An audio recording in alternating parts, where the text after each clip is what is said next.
The morning light spills gently across a living room that's seen decades of birthdays, laughter, and quiet nights. You can almost hear the hum of time in the walls.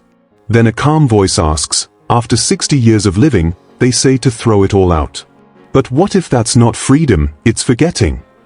Because here's the truth, the world has been teaching us to declutter like we're starting over, but at our age, we're not starting over, we're refining.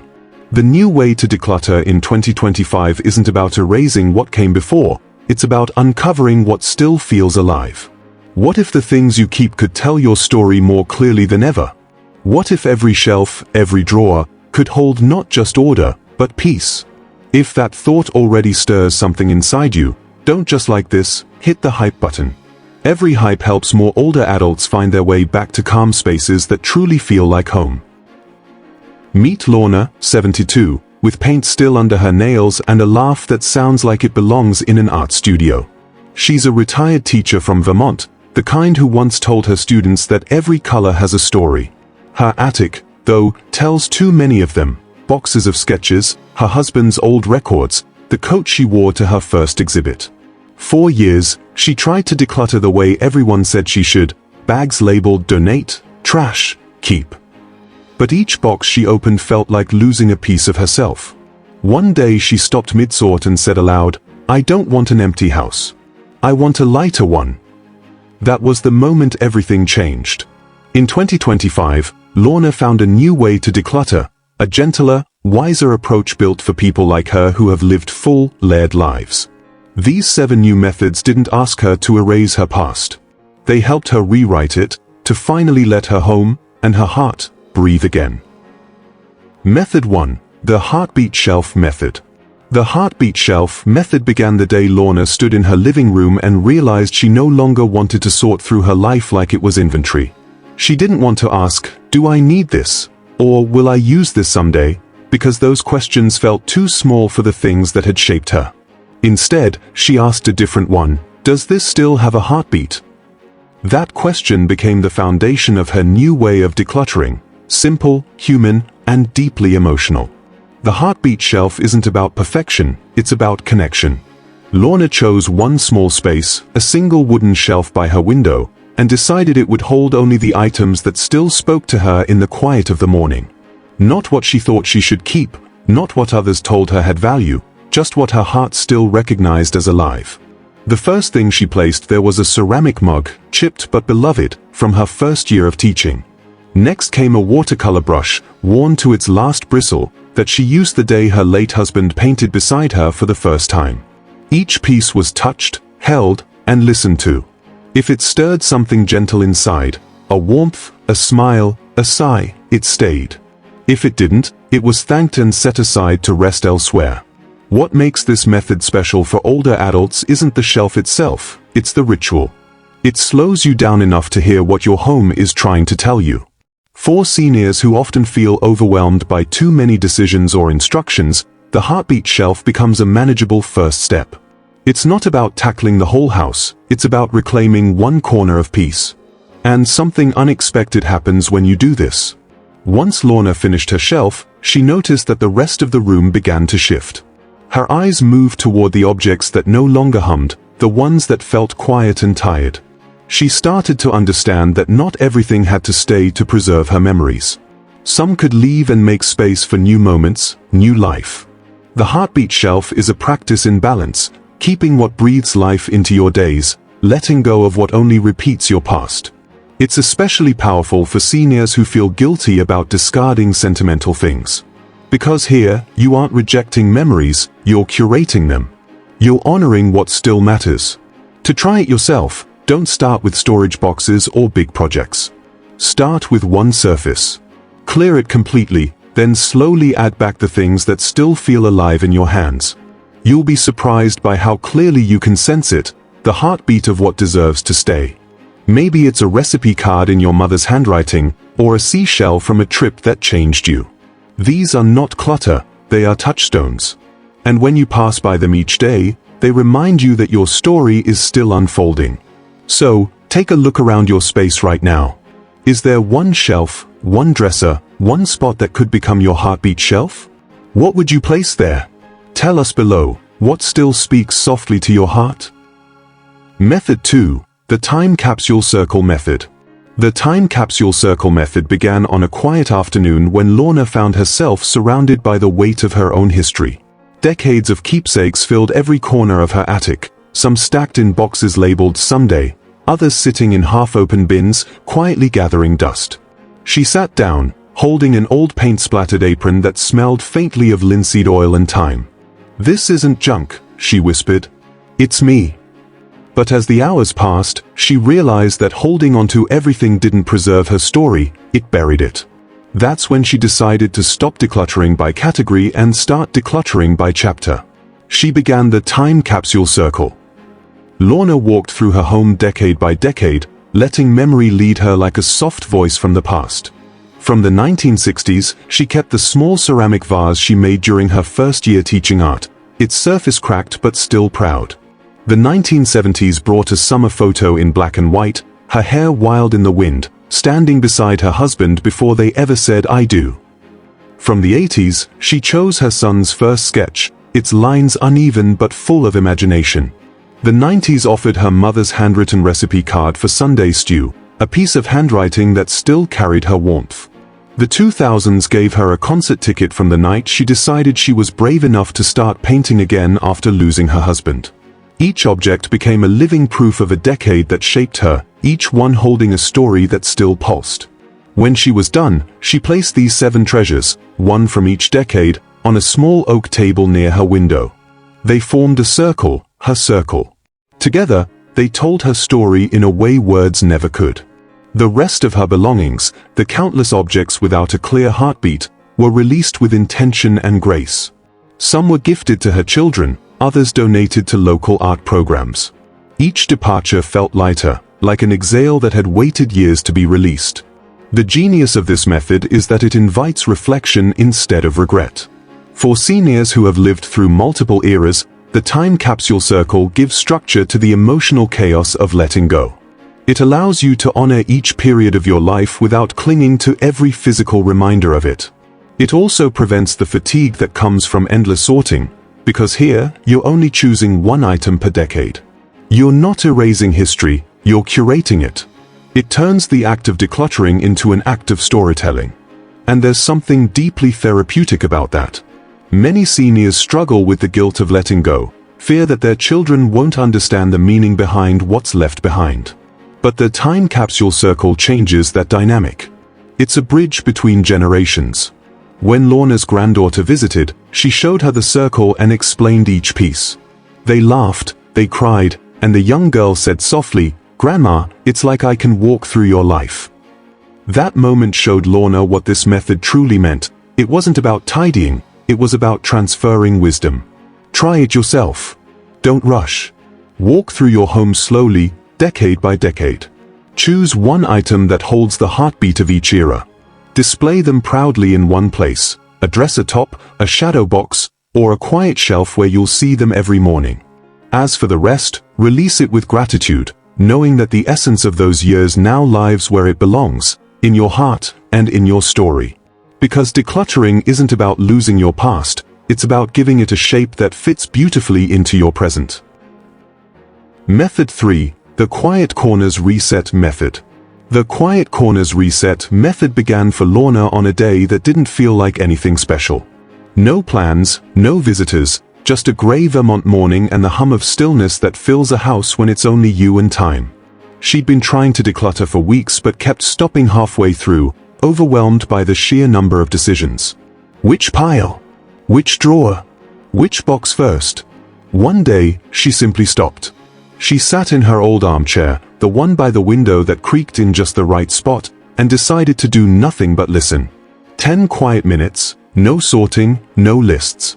Just listening. The clock ticked in uneven rhythm, the radiator sighed, and a faint breeze whispered against the curtains. In that silence, something shifted. She began to feel the weight of her home differently, not through sight or touch, but through sound and stillness. She noticed which objects made her restless: the crowded side table, the shelf stacked high with knickknacks that no longer spoke to her, the boxes under the stairs that seemed to hum with old energy. Each of them felt loud in the quiet, almost asking to be released. That's when Lorna realized clutter doesn't always shout, it hums. It takes space not just in rooms, but in the air. The Quiet Corners reset isn't about sorting, it's about sensing. It's the act of sitting still long enough to hear what your home is holding on to. For older adults, especially those who find physical decluttering difficult, this method offers a starting point that's gentle and mindful. You begin by choosing one room, preferably the one where you spend the most time. Sit down, close your eyes, and let the room speak. Don't look around. Just feel. Which areas draw your attention? Which corners feel heavy or unsettled? Those are the ones asking for care. When you stand up after those 10 quiet minutes, you'll know where to begin, not from guilt or obligation, but from intuition. In 2025, this mindfulness-based approach has become a wellness trend among seniors across the United States. Senior living communities and occupational therapists are introducing stillness sessions inspired by this very practice, because it calms anxiety and reduces the mental overload that traditional decluttering can cause. It replaces the chaos of "what do I do first?" with the peace of "this is where I'll begin." When Lorna tried it, something remarkable happened. The next day, she cleared just one of those noisy corners, a side table piled with books she no longer read. She dusted it, placed one lamp, one photo, and a single fresh flower in a small vase. The space exhaled. The next morning, when she sat in her chair again, the air felt lighter. It wasn't just a visual change, it was emotional. The room no longer hummed with clutter, it hummed with peace. The Quiet Corners reset teaches that decluttering doesn't have to start with movement. It can start with presence. You don't have to empty a closet or fill a trash bag to begin. Sometimes, all it takes is listening long enough to remember that your home is a living thing. It breathes, it holds, it mirrors your inner calm. So tonight, before you reach for another storage bin, try this. Turn off the TV, sit in your favorite chair, and let silence show you where to begin. That quiet, honest guidance will never steer you wrong. Method 4. The Echo Box Method. The Echo Box method was born the night Lorna sat cross-legged on the attic floor, holding her grandmother's scarf. It smelled faintly of lavender and thyme, and for a moment, she felt the woman's presence as if she were sitting right beside her. She wanted to let it go. It was fraying, yellowed around the edges, but she couldn't bring herself to drop it into a donation box. It wasn't the scarf she was holding on to, it was the story behind it. That was when she opened the voice recorder on her phone, hit the red button, and began to talk. This scarf belonged to my grandmother Ruth. She wore it every Sunday to church, even in July, and I used to think she looked like a movie star. She taught me how to see beauty in small things. When she finished speaking, she felt an unexpected peace. The memory was saved. The story was safe. And the scarf could finally go. That night marked the start of her Echo Box, a digital keepsake space where memories could live without clutter.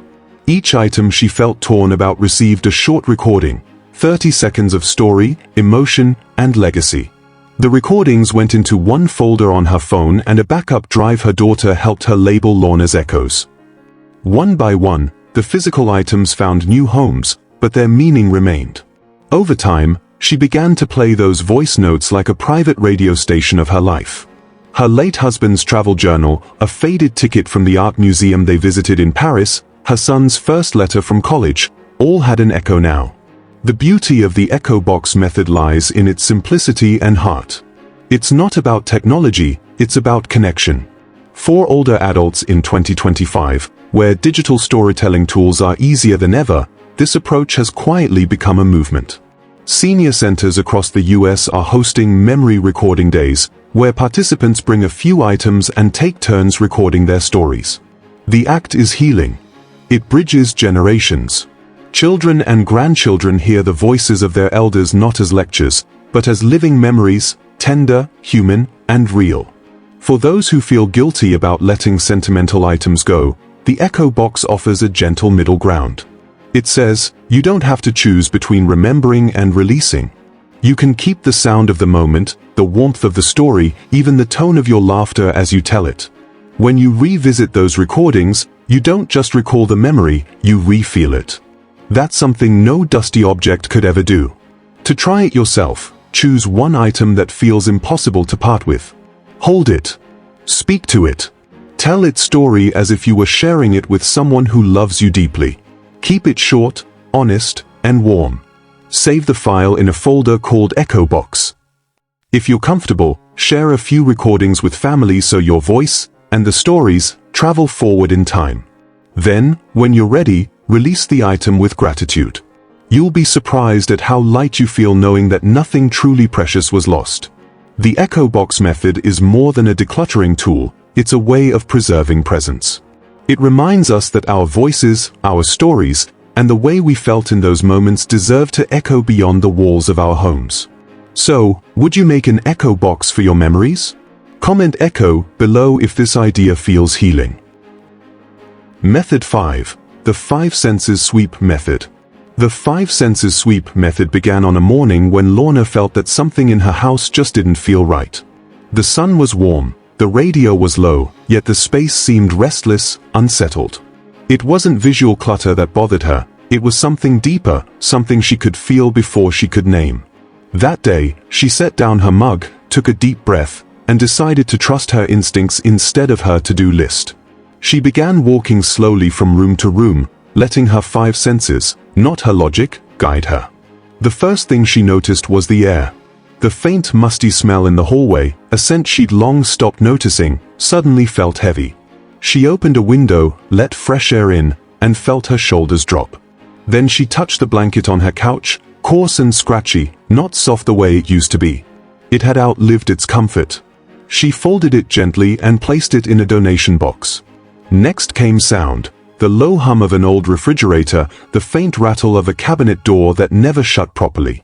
Each small irritation had become background noise in her life, yet each one carried a tiny tension. Fixing them wasn't about perfection, it was about peace. The 5 Senses Sweep is a way of decluttering that doesn't start with your eyes, it starts with your awareness. It's especially powerful for seniors because it removes the pressure to make big, exhausting decisions. You're not asking, should I keep this? You're asking, how does this feel in my life right now? It's an instinctive process that's both grounding and gentle. For those living with limited mobility or sensory changes, it's adaptable. You can do one sense at a time, listen one day, touch another, smell the next. There's no rush, no wrong order. When Lorna reached her bedroom, she stood still and listened again. The faint ticking of a clock soothed her, but the stiff drapes blocking the sunlight did not. She replaced them with lighter curtains, ones that moved with the breeze, and suddenly the room felt alive. Later that week, she tackled taste, not by cleaning the pantry, but by simplifying it. She kept foods she genuinely enjoyed, letting go of the jars and spices she hadn't touched in years. If I wouldn't serve it to someone I love, she said, I don't need it on my shelf. By the end of her 5 Senses Sweep, Lorna's home didn't just look tidier, it felt renewed. It smelled cleaner, sounded quieter, and carried a softness she hadn't realized she missed. What surprised her most was how emotional the experience was. Each sense connected her to the present moment, reminding her that decluttering wasn't about loss, it was about returning to herself. The beauty of this method is that it's deeply personal. No checklist can tell you what belongs in your home. Your senses can. They are the body's way of saying, this is comfort. This is calm. This is what I want more of. To try it yourself, don't overthink it. Pick one room, take a slow walk, and let your senses guide you. Breathe in. Listen. Touch. Notice what feels off, what feels stale, or what feels heavy. Every time you make a change, a window opened, a fabric replaced, a sound quieted, you'll feel your space shift closer to peace. Decluttering through the senses turns your home into more than a place you live. It becomes a reflection of how you want to feel right now, in this moment of your life. Method 6. The Legacy Ladder Method. The Legacy Ladder Method started the day Lorna's daughter called to ask, gently, what she wanted to do with the attics someday.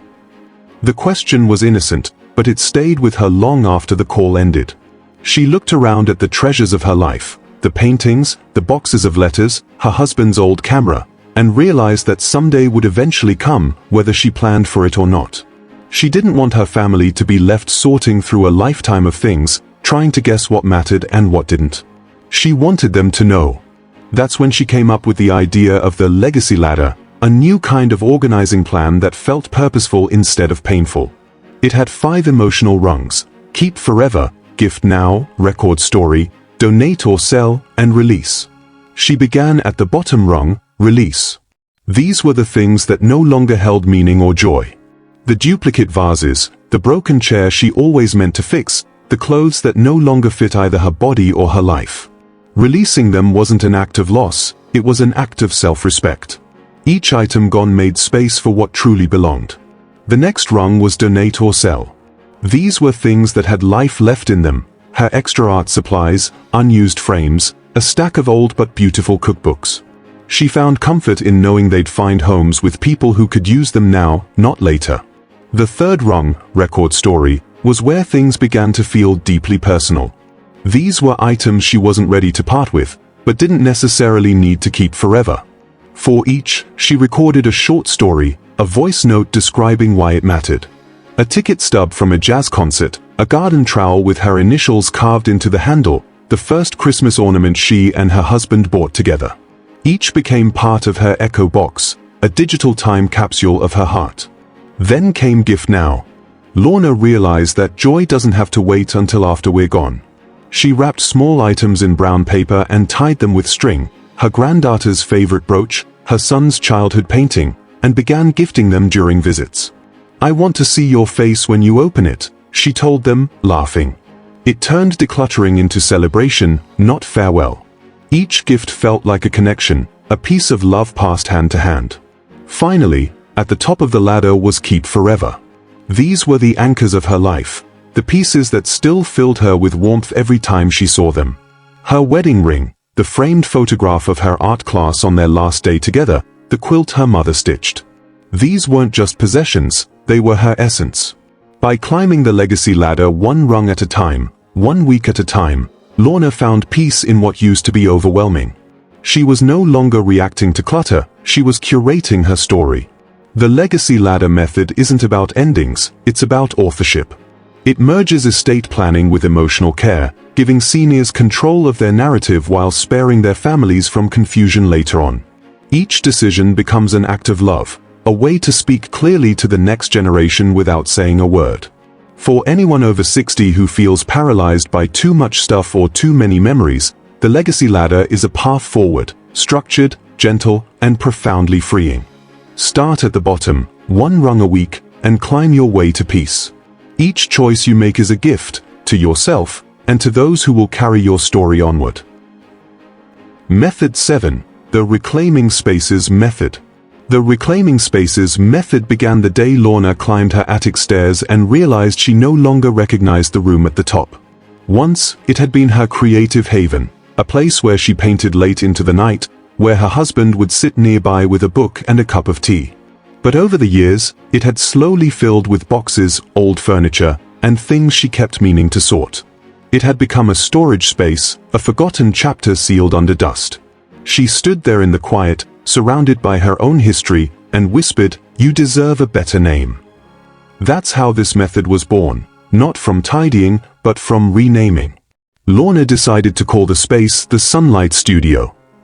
The moment she said it aloud, something shifted. It wasn't an attic anymore, it was a place with purpose again. That night, she wrote the name on a small card and taped it to the wall. The Sunlight Studio. It became her promise. Every item that didn't belong to that name had to go. The treadmill draped in coats? Gone. The boxes of unused holiday decorations? Donated. The stacks of untouched paperwork? Sorted and released. Piece by piece, she shaped the room around the identity she wanted now, not the one she had years ago. And when she finished, the transformation wasn't just visual, it was emotional. The room felt alive again, filled with light, laughter, and possibility. The Reclaiming Spaces method has become one of the most empowering trends for seniors in 2025 because it speaks directly to the heart of aging with purpose. It invites older adults to look at their homes not as museums of the past, but as living reflections of who they are today. It says that it's never too late to rename your world, to take a space that feels forgotten and turn it into something that energizes you. A cluttered guest room can become a garden library. A dusty basement can be reborn as the memory workshop. Even a small corner of a living room can transform into the morning chair, a sacred space for tea, prayer, or reflection. The power is in the name. Lorna noticed how giving her space a name gave her direction. Instead of asking, "Should I keep this?" she asked, "Does this belong in the sunlight studio?" The question was liberating. It made decision-making easy and deeply personal. Every new name became an invitation to live more intentionally. Her friend Margaret followed suit, transforming her late husband's den into the listening room, where she now spends afternoons playing records they both loved. Another friend, Joyce, turned her cluttered dining area into the gratitude table, where she keeps a single vase and a notebook for daily reflections. This method taps into something universal, the need to reclaim ownership over the places that shape us. For many seniors, rooms once filled with energy now feel stagnant, and that stillness can mirror the feeling of being stuck. But when you rename a space, you rewrite its story. You give yourself permission to evolve, to define what this stage of life looks like on your own terms. To try this method, walk through your home slowly and ask yourself which space feels most tired or forgotten. Then close your eyes and imagine what you'd like that room to mean in your life now. Give it a name that excites you, one that feels alive on your tongue. Write it down, hang it somewhere visible, and let that name guide your decluttering choices. You don't need a perfect room, you just need a place that reflects who you still are. Because reclaiming your space is reclaiming your story, and that's the kind of freedom no age can take away. Lorna stands quietly in what used to be her attic, though it hardly looks like one anymore. The floorboards gleam softly under the afternoon light, the scent of lemon oil and old wood mingling like nostalgia and renewal. Her easel stands by the window, where she's placed a half-finished painting of wildflowers stretching toward a sky the same shade of Vermont morning she wakes to every day. Around her, the photos are few but intentional, each one chosen for its heartbeat, not its history. There's her late husband in a faded denim jacket, their children at a picnic, a picture of her younger self laughing with paint on her cheek. The clutter is gone, but the life remains. For the first time in years, she can hear the sound of her own laughter echo through the space. It's not loud, it's light, unburdened. She runs her fingers over a framed quote on her wall that reads, "You don't lose the story by turning the page." With a soft smile, she whispers, "I didn't lose my memories. I just made room for new ones." The air feels different now, open, honest, forgiving. The sunlight falls where shadows once gathered. There's no guilt in what she let go of, only gratitude for what remains. Decluttering, she realizes, was never about less, it was about space. Space to think clearly. Space to breathe. Space to dream again. She's no longer surrounded by boxes of someday, because someday is happening right now. And as she looks around, she feels something deeper than satisfaction. She feels calm. True, earned calm. Because decluttering at 70 isn't about stripping life down, it's about living with clarity, confidence, and control. It's reclaiming not just a home, but a rhythm, a daily peace that hums softly beneath everything. Closing and CTA, start your 7-day reset. Now it's your turn. You don't need to change everything overnight. Just start with one small step, one method that speaks to you most. Maybe it's your heartbeat shelf, where you choose a few things that still carry warmth in your hands. Maybe it's your echo box, where your stories can live without taking up space. Whatever it is, start this week. Call it your 7-day reset. 7 days, 7 moments of quiet courage. You'll be amazed by how much lighter your home and your heart can feel when you take one gentle action each day. And remember, you're not doing this alone. Thousands of others are starting the same journey right now, turning cluttered rooms into calm spaces filled with meaning. We're all learning that letting go isn't the end of the story, it's the beginning of a new one. So before you go, scroll down and swipe until you see the hype button. Tap it to help this message reach more people who need to hear it. You get 3 free hypes every week. Use one to lift up this community, this movement of wise aging seniors finding peace, purpose, and renewal. And while you're there, don't forget to like this video, subscribe, and tap the bell so you don't miss the next story we share together. Each time you engage, you help this circle grow, one calm home, one wise heart at a time. Let's keep aging wise together, with clarity, warmth, and the quiet joy of knowing that it's never too late to start fresh, right where you are.